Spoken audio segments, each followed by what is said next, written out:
Most important question जहां जहां होगा पहला क्वेश्चन 5 नंबर वाले में क्वेश्चन देखो क्या क्या आपको दिया हुआ है। देखो ध्यान से, आपसे कह रहा है define resistance of a conductor, तो हमने डिफाइन कर दिया resistance is the property of the conductor, ये ऑलरेडी हो चुका है। State the factor on which resistance depend, तो हमने कहा हाँ यार 4 फैक्टर पे डिपेंड करता है। अच्छा हाँ सॉरी 2 पॉइंट तो मैं भूल ही गया आपके सामने। हाँ ये नेचर ऑफ द मटेरियल 2 हो गया, रेजिस्टेंस किस पे डिपेंड करता है, लेंथ और एरिया पे तो हमने बता दिया था। तीसरा नेचर ऑफ द मटेरियल, यानी ये वायर किस चीज से बना है उस पर भी डिपेंड करता है, जैसे सिल्वर है कॉपर है इनका रेजिस्टेंस कम होता है, वहीं पर टंगस्टन का रेजिस्टेंस क्या होता है, ज्यादा होता है। सिल्वर का सबसे कम होता है, इसलिए सिल्वर को बेस्ट कंडक्टर माना जाता है। टेम्परेचर के बढ़ाने से रेजिस्टेंस भी बढ़ जाता है, ये भी आई थिंक पीवाईक्यू में आया हुआ है, कहीं आपको मिलेगा। चलो अब आओ क्वेश्चन आगे हो गया आगे, तो पूरी बता ही दिया मैंने। उसके बाद आपसे एक क्वेश्चन कहलवाया जा रहा है कि एक वायर आपको दिया हुआ है 50, तो वही एक फार्मूला लगाना R is equal to rho L by A आपका निकल जाएगा। बात समझ में, R is equal to rho L by A, ये फार्मूला। अगला ये क्वेश्चन मैंने अच्छा इसलिए लिया जानबूझ के, क्वेश्चन बहुत अच्छा है, इसको देखना। आपसे कह रहा है रेडियस दिया है 1/2 है ना, रेडियस आपको कह रहा है कि अगर मैं हाफ कर दूं, तो मैंने कहा यार अगर रेडियस को हाफ करोगे तो एरिया 1/r², यानी एरिया 1/4 टाइम होगा, यहां तक कोई दिक्कत नहीं, कर लिया। तो आपका रेजिस्टेंस क्या होगा 1/a, यानी 1/4, 1/1/4, यानी आपका रेजिस्टेंस 4 टाइम हो गया। ये तो हमने पहली बात के लिए सॉल्व करना आता ही है। तो according to the Ohm's law V is equal to IR। तो आपने कहा कि यार यहाँ कुछ दिया नहीं है, इसका मतलब वोल्टेज की बात नहीं कर रहा है, यानी वोल्टेज कांस्टेंट है। हमने कहा यार वोल्टेज कांस्टेंट है, इसका मतलब ये है कि अगर आप रेजिस्टेंस को बढ़ाओगे तो करंट कम होगी, करंट को बढ़ाओगे तो रेजिस्टेंस कम होगा। तो आपको क्या दिया कि आपने रेजिस्टेंस को 4 टाइम बढ़ा दिया है, तो करंट 4 टाइम क्या हो जाएगी, कम हो जाएगी। करंट क्या हो जाएगी, 4 टाइम कम हो जाएगी। बात समझ में आई। तो इस चीज को हालांकि हमने यहाँ कहीं लिखा था, बट ओम्स लॉ में एक चीज और मैं यहाँ पे कर देता हूँ। चल ओम्स लॉ में यही एक चीज मैं आपके सामने लिख देता हूँ कि यार V is equal to IR, तो मैं यहाँ पे लिख देता हूँ V is equal to IR। और आपसे ये कहा जा रहा है कि अगर आप V को चेंज नहीं करते हो, यानी आप अगर V को, हालांकि हमने बात किया था बट फिर भी अगर आपने V को कांस्टेंट किया, तो कांस्टेंट का मतलब क्या मानो, मैंने कहा कांस्टेंट को 1 मानो, मैंने माना तरीका, तो 1 is equal to I into R। तो यहां से आपको एक चीज मिलेगी कि I और R में उल्टा रिलेशन है। और सही बात, अगर I और R में उल्टा रिलेशन है, यानी अगर आप R को बढ़ाओगे तो रेजिस्टेंस का करंट कम होगा, और रेजिस्टेंस को कम करोगे तो ये बात बहुत इंपॉर्टेंट यहां निकल के आती है। बात समझे, I inversely proportional to 1/R, यानी अगर आप रेजिस्टेंस को, वैसे भी जानो, अगर आप रेजिस्टेंस को बढ़ाते हो तो आपकी करंट क्या हो जाएगी, कम हो जाएगी। और अगर आप क्या होगा, रेजिस्टेंस को कम करते हो तो आपकी करंट क्या हो जाएगी, ज्यादा हो जाएगी, है ना। ये उल्टा मामला ये होता है, यानी 4 टाइम कम करोगे तो 4 टाइम ज्यादा। तो वही क्वेश्चन यहाँ पे आपको मिला है। तो हर चीज को सही तरीके से बना के चल रहे हैं ताकि कोई भी कहीं गड़बड़ी ना आए आपके सामने, एक नंबर भी नहीं जाने देना। कि आपने कहा यार V कांस्टेंट है तो I और R में उल्टा मामला है, तो R तो आपका 4 टाइम हो गया, 4 गुना बढ़ गया, तो करंट 4 गुना कम हो जाएगी। चलो क्वेश्चन नंबर 23 अच्छा क्वेश्चन है। क्यों अच्छा है, कैलकुलेशन। तो आपको जो दिया है ना, जो दिया है लिखो। आपको दिया है R is equal to 0.01 centimetre. सबसे बड़ी गलती बच्चा यही होती है, सबसे बड़ी गलती यहीं पे होती है। उसने दिया है सेंटीमीटर, उसने क्या दिया है सेंटीमीटर, बट हमें क्या चाहिए मीटर। तो आपको 100 से डिवाइड करना पड़ा। देखो स्टेप बाय स्टेप मैंने पूरा लिखा है। तो आपने 100 से डिवाइड करके मीटर के अंदर कन्वर्ट किया।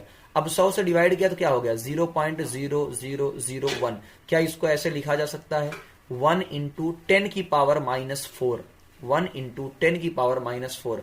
अब इसमें जिसको प्रॉब्लम होगी वो कमेंट जरूर कर देगा, मैं अलग से उसको समझा दूंगा, अलग से छोटा सा 1-2 मिनट का वीडियो बनाकर। बट अगर आपको ईमानदारी के साथ कमेंट कर देना, मैं बता दूंगा, वरना यहां गड़बड़ी होगी।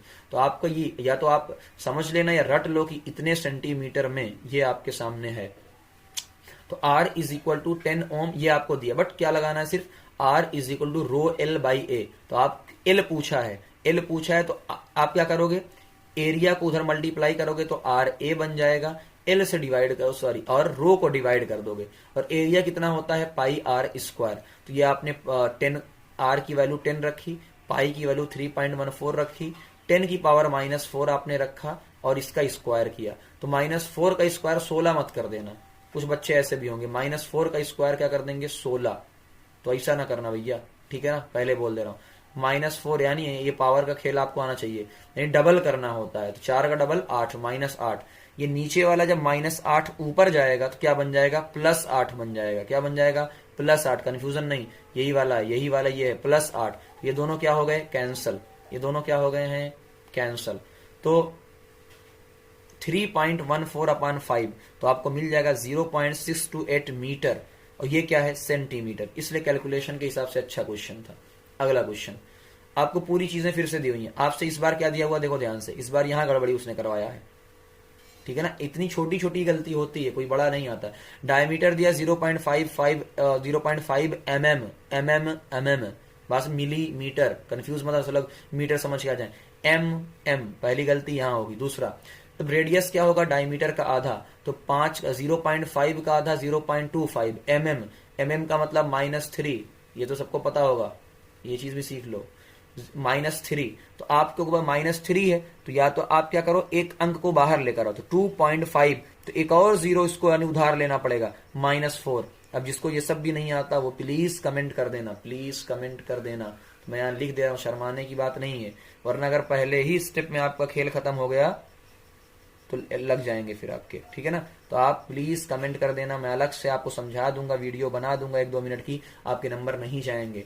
R = 100 ओम। अब आपको सिर्फ फार्मूला लगाना है, सिर्फ फार्मूला। फिर से वही कहानी, -4 का स्क्वायर क्या हो जाएगा, यानी -8, तो -8 + 8 दोनों कैंसिल हो जाएंगे। 2.5 का स्क्वायर 6.25। अब इसको मल्टीप्लाई करो। अब कुछ बच्चे क्या करेंगे, इसमें भी कंफ्यूज होंगे, मैं एक आसान तरीका बता रहा हूं। इधर देखो, ये 6 है, ये 6 है, ये 1.6 है, समझना ध्यान से। ये 1.6, 16 दूनी 32, 2, कैसे भी करो। इधर देखो, ये 1.6 है, ये 3 है, तो 16 दूनी 32, यानी अप्रॉक्स कितना आएगा, 2 छक 12, 100, यानी अप्रॉक्स 1200। तो आप ध्यान से कैलकुलेशन करोगे तो आपको अप्रॉक्स 1200 मीटर मिल जाएगा।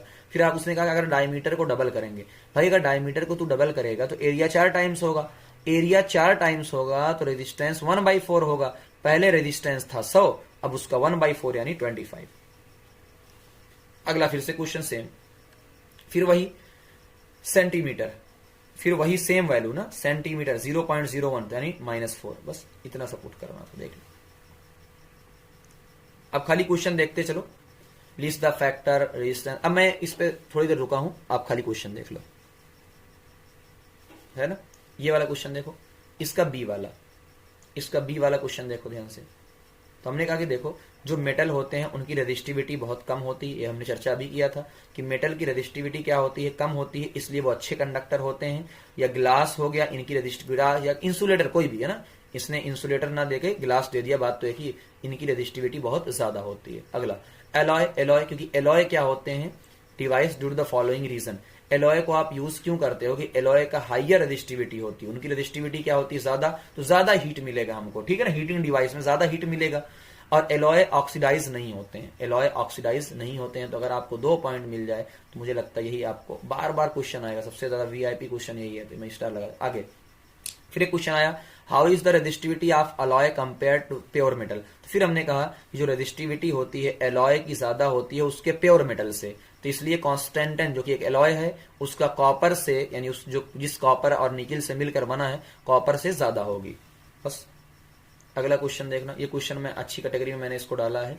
तो जैसे आपको दिया हुआ है, एक एल है, एरिया ए है, फिर एक में लेंथ को आधी कर दिया, एरिया को डबल कर दिया, इसमें दोनों को हाफ कर दिया, तो कैसे निकालोगे। तो आसान तरीका है, देखो सबसे आसान, हमने पहले ही बात किया हुआ है इसके ऊपर। R = ρL/A, रो तो चेंज हो नहीं रहा है, पहला वाला तो सेम रहा। दूसरे वाले में, बी वाले में देखो, बी वाला है ना, ये बी वाला दिया हुआ है आपको, क्या रो, ठीक, लेंथ को आधा किया, एरिया को डबल किया। ये 2 कहां आएगा, नीचे। ये 2 कहां आएगा भाई, इसे डिवाइड करना था ना, 2L/2 है, तो 2 कहां आएगा, नीचे। तो क्या बन गया, 4, यानी ρL/A तो है, साथ में 1/4 है, इसमें 1/4।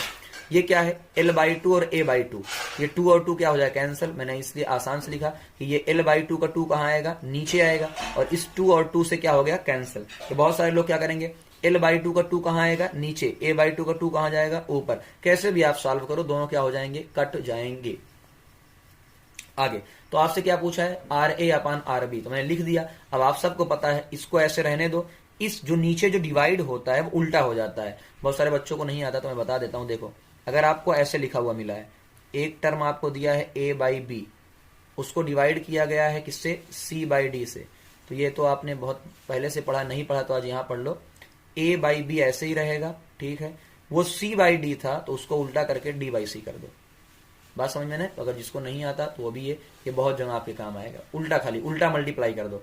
जब आपने उल्टा मल्टीप्लाई किया तो देख लो, ए से ए कैंसिल, रो एल से रो एल कैंसिल, सिर्फ क्या बचा 4, और ये तो 1 हो ही जाएगा। तो सेम सेम है। 129 देख लो, और फिर यहाँ पे कुछ क्वेश्चन अच्छे हैं उनकी हम चर्चा करेंगे। 129 करने की जरूरत नहीं है आपको, यानी रो एल बाई ए, सीधा फार्मूला आपसे क्या पूछा है, what will be the resistivity, तो वही फार्मूला लिखो, R is equal to rho L by A. आपसे क्या पूछा हुआ है, आपसे रो पूछा हुआ है, तो यानी आर ए अपॉन एल। तो कुछ लोग कहेंगे सर टेम्परेचर काहे को दिया है, भाई उसकी मर्जी।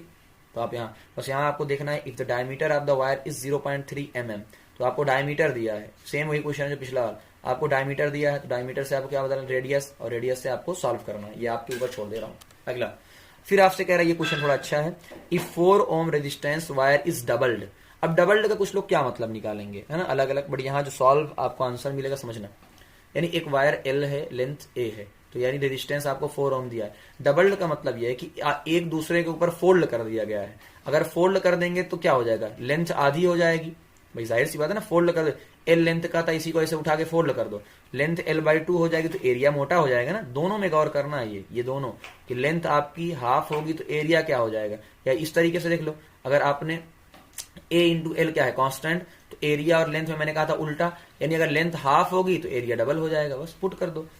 तो आपको क्या आया, देखो सॉल्व, यानी एरिया को आपने क्या किया है 2a और l बाई 2, तो ये नीचे जाएगा तो क्या बन जाएगा 4, जैसा कि अभी ऊपर आपने किया था। तो यानी ये पूरी वैल्यू, ये देखो ये जो पूरी वैल्यू है, इस पूरी वैल्यू क्या दिया हुआ है 4, यहां देख लो, इस पूरी वैल्यू क्या दिया हुआ है 4, 4/4 यानी 1 आ गया। दूसरा, अब पीस आप देखो यहां लिखा है ना, वायर इज रीड्रॉन, मैंने कहा था ना ऐसा कुछ वर्ड आएगा रीड्रॉन, तो इसका मतलब क्या है कि आपका वॉल्यूम क्या है, कांस्टेंट है। तो डायरेक्ट करो, अगर वॉल्यूम कांस्टेंट है, वॉल्यूम कांस्टेंट है, रेडियस आपकी 1/2 यानी एरिया 1/4, तो लेंथ 4 टाइम, एरिया 1/4 तो लेंथ क्या हो जाएगी 4 टाइम, बस कर दिया आप। तो एरिया को आपने किया 1/4, लेंथ को 4, तो ये 4 कहां जाएगा ऊपर, तो 4 4 16। तो ये क्वेश्चन अच्छा है। अगला आप पढ़ के देखो, अब खत्म होने वाले हैं,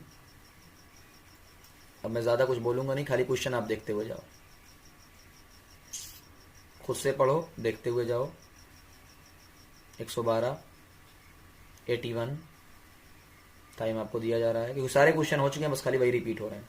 बट आपको ध्यान कहां देना है, इन्हीं सब के अंदर, ये जो mm, ये जो आपको mm दिया है ना, उसी पे ध्यान देना और कहीं नहीं। ओके, चलो अगला क्वेश्चन, ठीक। इस क्वेश्चन को देखो, ये मैं जो काम क्या हो, ये क्वेश्चन नंबर इसका पहला तो आपको हो जाएगा। क्वेश्चन नंबर 2 यानी इसका बी वाला, वो आपसे कह रहा है कि 2 वायर है, एक कापर का है, एक मैग्नीन का है, इक्वल लेंथ का है, इक्वल रेजिस्टेंस का है, तो आपको कैसे बताओगे एरिया किसका ज्यादा किसका कम। ये मैं पहली बार देखा, बड़ा मजेदार क्वेश्चन लगा यार, कैसे बताएंगे। फिर देखो ध्यान से, अच्छा क्वेश्चन है। R is equal to rho L by A, हमने कहा आपको आर सेम दिया है, एल सेम दिया है, तो इसका मतलब क्या होगा, अगर दोनों सेम दिया है तो एरिया उधर जाएगा, यानी rho directly proportional to A, rho directly proportional to A. या वैसे भी देख लो यार कि जो रो है वो क्या है, आर ए बाई एल, तो उसने कहा यार आर को हटाओ सेम है, एल को हटाओ सेम है, rho directly proportional to A. Sir बात तो समझ ले, वैल्यू तो नहीं दी हुई है। अरे भाई मैग्नीन क्या है, एक एलॉय, मैग्नीन क्या है एलॉय, एलॉय की रेजिस्टिविटी क्या होती है ज्यादा, अगर रेजिस्टिविटी ज्यादा तो इसका एरिया भी ज्यादा, एरिया ज्यादा होने का मतलब ठीक है। देखो कितना मस्त क्वेश्चन है। अगला फिर ये वाला क्वेश्चन, अब जिसकी देखो ये क्वेश्चन रो ए रो बी, तो हमने कहा यार यहां पे क्या है कि जो बी वाला है उसकी रेजिस्टिविटी क्या है ज्यादा, तो जिसकी रेजिस्टिविटी ज्यादा होती है उसको हीटिंग फिलामेंट में यूज करते हैं, हीट में यूज करते हैं, तो यानी इसको फिलामेंट आप बल्ब में यूज करेंगे ताकि वो हीट पैदा करे, और आपको क्या करेंगे इलेक्ट्रिक ट्रांसमिशन का मतलब क्या है कि इसके अंदर करंट फ्लो हो, तो रेजिस्टिविटी कम चाहिए ना। तो हमने कहा इसमें क्या हो, रेजिस्टिविटी कम हो, पहले ही पढ़ के जान गए। इसको रेजिस्टिविटी क्या चाहिए, कम। इसमें रेजिस्टिविटी क्या चाहिए, ज्यादा। जिसकी ज्यादा हो यू यूज कर ले, और जिसकी कम हो वो ये यूज कर ले। चलो आगे देख लो। अब सारे क्वेश्चन देखो, मैंने जानबूझ के नहीं सॉल्व किए हैं ताकि आप खुद से सॉल्व करो। देख लो, एक बार पढ़ो। 75, 74, यहां गलती हो सकती है। एक वायर है जिसका स्ट्रेच किया गया है, लेंथ को डबल किया गया है, area of cross section half किया गया है। रेजिस्टिविटी मैंने कहा ये नहीं चेंज होगी, नॉट चेंज, ये कांस्टेंट रहेगी क्योंकि मटेरियल पे डिपेंड नहीं करती। ओ सॉरी, ये आपके एरिया या लेंथ पे डिपेंड नहीं करती है। Very important. आगे 73 देख लो, 64 भी देख लो, 71 भी देख लो।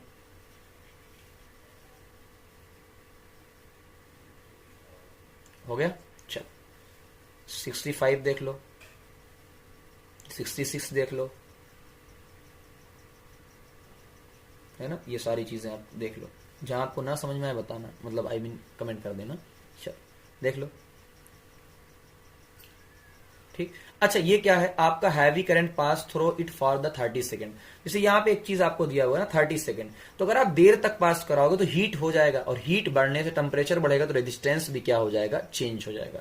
ठीक, तो आपसे ये कहते हैं इस क्वेश्चन में ये वाला है आपका है कि अगर लंबे समय तक आप बढ़ाओगे तो हीट हो जाएगा, है ना। करंट अगर आप बहुत लंबे समय तक हैवी करंट फ्लो कराओगे, हीट होगा तो टेम्परेचर क्या होगा, बढ़ेगा, और टेम्परेचर के बढ़ने से रेजिस्टेंस भी क्या हो जाएगा, बढ़ेगा, और इसमें कोई फर्क नहीं पड़ेगा। तो एक क्वेश्चन है 2016 का, देख लो। ओके 53 देखो, 40 देख लो, कोई काम, 55 देख लो, सारे आराम से हो चुके हैं। 42 देखो, 41, हाँ 46 देख लो। ये क्वेश्चन एक साथ है, हालांकि कोई जरूरत नहीं है इसकी, बट मैं जानबूझ के दोनों भाई को एक साथ मैंने कर दिया है। दोनों क्या है, एक में लेंथ ज्यादा किया है, तो यहां देख लो circuit diagram, area cross section same material, A is longer than B, यानी ए का अगर है रेजिस्टेंस, ए लॉन्गर है, तो आपने कहा अगर ए लॉन्गर है तो यानी आर इसका क्या होगा, ज्यादा होगा। तो अगर रेजिस्टेंस ज्यादा होगा तो एमीटर की रीडिंग क्या आएगी, कम, है ना। अगर रेजिस्टेंस ज्यादा होगा तो करंट क्या हो जाएगा, कम। तो मैंने कहा अगर रेजिस्टेंस ज्यादा है तो करंट क्या हो जाएगा, कम। इस वाले का बात समझ में आई। यहां अगले वाले में इसने कहा क्या है, ए इज थिकर देन बी, ए क्या है, थिकर है, मोटा है, यानी इसका एरिया ज्यादा है। तो अगर ए का थिकर है तो यानी आर क्या हो जाएगा, कम, तो इसकी करंट क्या हो जाएगी, ज्यादा। तो एमीटर यानी इसमें करंट क्या हो जाएगा, ज्यादा होगा। तो आप पढ़ के इतना ही से रीजन और कुछ नहीं है। तो A2 A1 में करंट क्या हो जाएगा, ज्यादा होगा ना। इतना ही आसान था, खाली बस वो फुसलाया बहलाया है। 45 देखो,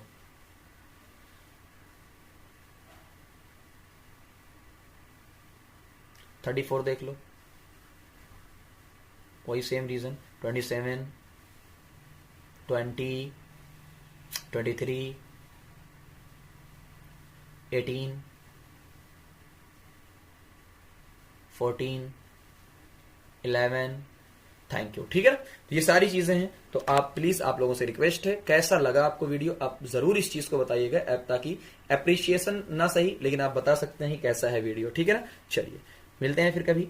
थैंक यू वेरी मच। अभी पार्ट 2 भी आना बाकी है, ये सबसे इंपॉर्टेंट था इसलिए मैंने आपके सामने करवा दिया। थैंक यू, फिर मिलते हैं।